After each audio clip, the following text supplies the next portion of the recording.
오늘 사무엘하 14장 1절에서 20절까지 말씀 본문을 읽었는데요. 배경을 보면은요, 이 사건이 이 이야기가 있기 이전에 압살롬이 자기 동생 다말을 친누이 동생을 암논이 자기 형제죠. 배다른 형제가 이제 겁탈을 했어요. 그 일을 이제 알게 돼가지고 압살롬은 다윗이 이 문제를 해결해 주기를 원했지만 다윗이 무책임하게 그냥 방조했습니다. 그냥 그 소식을 듣고서 화는 났지만 거기에 대한 어떠한 일도 행하지 않았어요.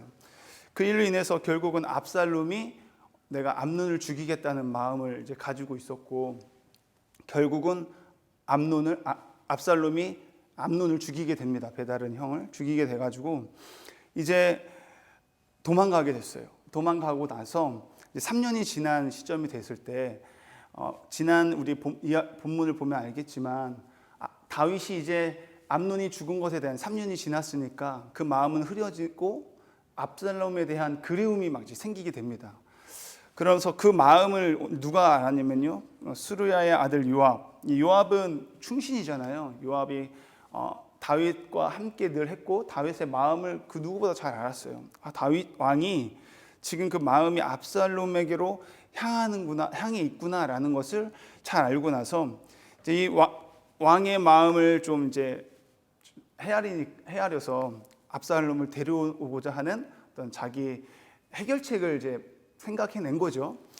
그래서 인간적인 방법으로 이제 해결책을 생각하고 이제 어떻게 하면 화해할까를 이제 연구한 끝에, 고민한 끝에 드고아의 사람을 보내서 거기서 지혜로운 여인을 하나 데려옵니다.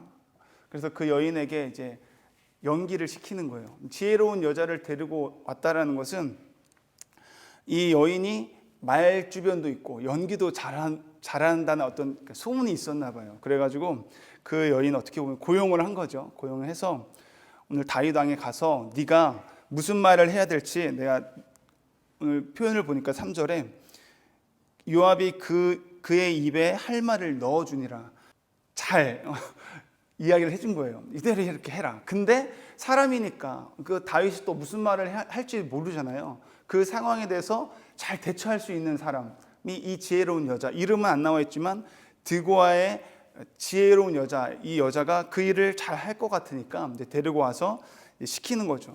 어떤 것들을 이제 이야기하냐면요, 이스라엘 이 당시에는 이제 다윗 왕이 어떤 이스라엘 백성들 중에서 자신의 어떤 문제나 해결하기 힘든 문제가 있으면 그것을 왕 앞에 이제 가지고 나왔다고. 그럼 왕이 그것을 듣고서 거기에 대한 해결을 해줄 수 있는 어떤 재판장의 역할을 이 당시에는 함께 하고 있었는데, 이 문제를 가지고 이제 나올 때 이 여인이 다윗에게 했던 말들이 오늘 주 내용인데요. 어떤 내용이냐면 이제 연기를 하는 거죠.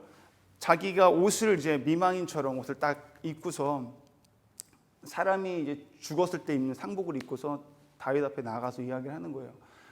내 남편이 죽었습니다. 그 당시에 남편이 없다라는 것은 진짜 아무것도 없는 상태거든요. 그러니까 경제적인 것도 그렇고 여자 혼자 힘으로 살아가는, 여자들이 무시를 당하고 갈시를 당하는데 남편이 없으면 살아가는 게 너무 힘들거든요. 그래서 너무 힘든 상황인데 가뜩이나 두 아들이 있는데 그 의지할 그 아들 둘이 싸우다 보니까 아무도 안 말리는 거예요. 싸우는데 아무도 신경 안 쓰고 무책임하게 방조해버리니까 싸우다가 한 아들이 죽었어요. 너무 슬프잖아요. 남편이 없는 것도 슬프고 정말 힘든 상황인데 사랑하는 두 아들, 내가 의지할 아들 두 아들 중에 한 명이 또 죽었으니 너무 슬픈데, 거기다가 사람들이 네 아들 둘 중에 한 아들이 한 사람의 생명을 앗아갔으니, 살인했으니까 살인죄다 이러면서 주변 사람들이, 말리지도 않았던 그 사람들이 한 명이 죽으니까 오히려 한 명 남은 그 아들마저도 죽여야 된다. 법대로 살인자이기 때문에 죽여야 된다. 그 아들마저 죽으면 상속할 아들이 없기 때문에 이 슬픈 마음을 가지고 다윗에게 온 거예요. 물론 연기지만 와가지고 그 이야기를 하니까 다윗이 그 이야기를 듣고서 선뜻 바로 어떤 명령을 내릴 수 없는 모습을 볼 수가 있습니다. 왜 명령을 내릴 수 없었는가 하면요, 물론 법에서는 사람을 죽였기 때문에 그 아들을 죽이는 것이 마땅한데 이 사정을 보니까 남편도 없죠. 그럼 사람들이 아무도 말리지 않아서 이런 일이 있었죠. 그러니까 그 순간 바로 이렇게 명령을 내릴 수 없는 거예요. 판단할 수가 없어서 이 일에 대해서 나중에 내가 너에게 말을 해주겠다라고 할 때 이 여인이 하는 이야기가 9절 말씀에 드고와 여인이 왕께 아뢰되 내 주 왕이여 그 죄는 나와 내 아버지의 집으로 돌릴 것이니 왕과 왕위는 허물이 없으리이다. 이렇게 이야기를 해요. 지금 당장 내려주십시오. 만약에 그 왕이 내린 것에 대한 결정에 대한 책임은 내가 다 지겠습니다. 이야기하는 거거든요. 그 죄는 살인자를 처형하지 않는 다윗의 결정에 대한 죄라는 거거든요. 그러니까 만약에 살인자를 처형하지 않겠다라고 하면은 어떻게 보면 법을 어긴 죄잖아요. 근데 그 죄에 대해서 왕과 왕의 허물이 없을 것이다. 그 허물은 내가 다 책임지겠다라고 이야기하는 거예요. 그러니까 왕이 결정을 바로 하게 됩니다. 그럼 그렇게 하라고. 그러면서 볼게요. 10절 말씀에 왕이 이르되 누구든지 너에게 말하는 자를 내게로 데려오라. 그가 다시는 너를 건드리지 못하리라 하니라. 여인이 이르되 청하건대 왕은 왕의 하나님 여호와를 기억하사. 여기서 왕의 하나님 여호와를 기억하라는 것은 맹세하라는 것을 이제 완곡하게 이야기하는 거예요. 그 말을 이제 변치 않고 그대로 이루어지기를 원합니다. 그러면서 원수 갚는 자가 더 죽이지 못하게 하옵소서. 내 아들을 죽일까 두렵나이다 하니 왕이 이르되 여호와께서 살아계심을 두고 맹세하노니 내 아들의 머리카락 하나도 땅에 떨어지지 아니하리라 하니라. 네 아들은 아무도 손댈 수 없어. 내가 그냥 말하는 게 아니라 여호와 이름을 걸고 맹세를 합니다. 이 이야기를 듣고서 갑자기 여인이 돌변하면서 마치 나단이 그런 얘기했잖아요. 그 불쌍한 사람의 그 양을 그 부한자가 갖고 갔습니다 하니까 막 다윗 왕이 막 화냈잖아요. 분하면서 당장 죽여야 된다 이러니까 그게 바로 당신입니다. 이런 것처럼 이런 이야기를 하고 나서 왕이 딱 결정을 하니까 당신이 아들을 데리고 오십시오. 그러니까 살려주십시오.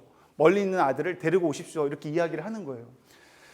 오늘 내용이 그렇습니다. 그래서 결국은 이 이야기를 듣다 보니까 이 계책을 자신의 충신 요압이 한 것 같으니까 요압의 계책이 맞냐 하니까 여인이 맞다고 하면서 오늘 본문이 이야기가 끝나게 되는데 결국은 그래서 압살롬을 이제 데려오게 되거든요. 이 이야기를 통해서 저와 여러분이 한 가지를 붙잡았으면 좋겠는데 요압은 다윗 왕이 지금 마음이 힘들고 어려운 상황이라는 것을 알고 있었어요. 다윗의 문제가 뭔지 알고 있었습니다. 근데 요압은 좀 답답했던 거죠. 다윗 왕이 좀 데리고 오면 되는데 왜 그렇게 못할까 하니까 이런 계책을 세운 건데 사실은 왕이 그 압살롬과 화해를 시키고 어떤 좋은 해결책을 이제 요압은 만들었다고 생각했지만 앞으로 이제 이야기를 전개되는 되는 걸 보면 결국은 압살롬이 와가지고 좋은 일이 안 일어납니다. 오히려 도망자 신세가 돼요, 다윗 왕이. 그리고 결국은 또 압살롬이 죽는데 누구의 손에 의해 죽냐면은 물론 머리에 걸려 죽지만 쫓아갔던 사람이 요압이었거든요. 결국은 요압의 이런 화해를 하고 인간적인 방법으로 해결책을 내놓았지만 그래서 그것들을 그대로 행하게 됐지만 결국엔 그것이 좋게 끝나는 것이 아니라 여러 가지로 더 안 좋은 상황으로 이제 마무리가 되게 됩니다. 사실은 압살롬이 하나님이 다윗에게 와서 자기의 죄를 용서를 구하고 회개하는 마음으로 나왔어야 되는데 그게 아니라 인간적인 방법으로 해결하려고 하다 보니까 결국은 안 좋게 이제 마무리가 되거든요. 저와 여러분이 인간적인 방법으로 어떤 것을 해결하려고 하기보다는 하나님 앞에 먼저 나아가서 기도했으면 좋겠고요. 특별히 하나님 은혜가 풍성하신 하나님을 정말 경험하기 위해서는 우리가 하나님 그 십자가 앞에 나와서 날마다 회개해야 될 줄 믿습니다. 사실은 압살롬이 갔던 것은 그냥 도망간 것이 아니라 이미 그 마음에는 이 다윗의 왕권을 자기가 차지하려고 하는 그런 마음이 있었거든요. 그렇기 때문에 자기의 친척 집에 도망하게 됐고 언제 내가 그 다윗 왕의 그 왕권을 내가 차지해야지 하나님의 나라를 내가 빼앗아야지 하는 그 마음이 있었기 때문에 그냥 단순히 도망간 것이 아니라 그 반란을 일으키려고 도망간 거였거든요, 사실은. 그래서 이미 그 마음에는 완고했기 때문에 아버지께 돌아가고자 하는 마음이 없었어요. 그런 상황에서 요압은 또 이런 계책을 세워서 결국은 이제 압살롬이 오게 되고, 그래서 안 좋은 일이 일어나게 되는데요. 진정한 은혜는 죄를 버리게 만드는 것인 줄 믿습니다. 악한 생각을 버리고 내 뜻을 이루고자 하는 것을 다 버리고 오직 하나님께 돌아오는 그것이 진정한 은혜이고 생명의 은혜인 줄 믿습니다. 그래서 내가 갈 길 내가 다 가고, 내가 하고 싶은 거 다 하고, 내가 원하는 것을 다 이루는 것, 이런 것이 아니라 정말 하나님의 사랑, 하나님의 그 크신 사랑 앞에 우리가 돌아갈 수 있는, 회개하며 돌아갈 수 있는 저와 여러분이 되었으면 좋겠습니다. 말씀을 준비하면서 저는 그 이야기가 생각났어요. 탕자 이야기가 생각나더라고요. 사랑하는 아들이 자신의 모든, 아버지가 아직 돌아가시지도 않았는데 정말 불효한 마음으로 아버지가 죽을 때 나에게 남겨줄 유산을 내게 주십시오. 그리고 얻어가가지고 바깥 세상으로 나가잖아요. 세상 나가서 다 탕진하고 이제 돈이 없을 때 아버지께 돌아온 것이 아니었어요. 자신이 돈이 없을 때 자신의 힘으로 해결하려고 자신의 방법으로, 또 건강한 육신이 있으니까 남의 집에 가서 일을 하고 종사일을 하면서 지내다 보니까, 종으로 살다 보니까 내가 죄인이구나, 죄라는 걸 깨닫고 나니까 아버지께 돌아가게 된 거잖아요. 저와 여러분이 오늘 이 아침에도 함께 기도하며 나아갈 때에 하나님 앞에 회개할 것이 없는 사람이 없죠. 우리가 은혜로 말미암아 구원을 얻었지만 거기서 끝나는 것이 아니라 나는 구원 받았어, 그러니까 내가 아무렇게나 살아도 하는 그런 하나님의 은혜를 값싼 은혜로 여기는 것이 아니라 내 죄 때문에 십자가에서 자신의 아들까지도 내어주신 그 하나님의 사랑과 나의 이 죄가 오늘도 꺾어져야 할, 내가 부인되어야 할 그 자리에, 내가 보지 말아야 될 것, 내가 만지지 말고 내가 가지 말아야 할 것, 그곳에 내가 간 적이 있다면 이 시간 하나님 앞에 저와 여러분이 진정한 회개하며 나아갔으면 좋겠습니다. 그래서 인간적인 어떤 방법으로 어떠한 해결책을 구하거나 얻으려고 하는 것이 아니라 오직 십자가만을 붙들고 우리 가정이, 그리고 우리 교회가, 나 자신이 진정으로 회개하는 그 유일한 생명의 길로만 나아갈 수 있는 저와 여러분이 되었으면 좋겠습니다. 기도하시겠습니다.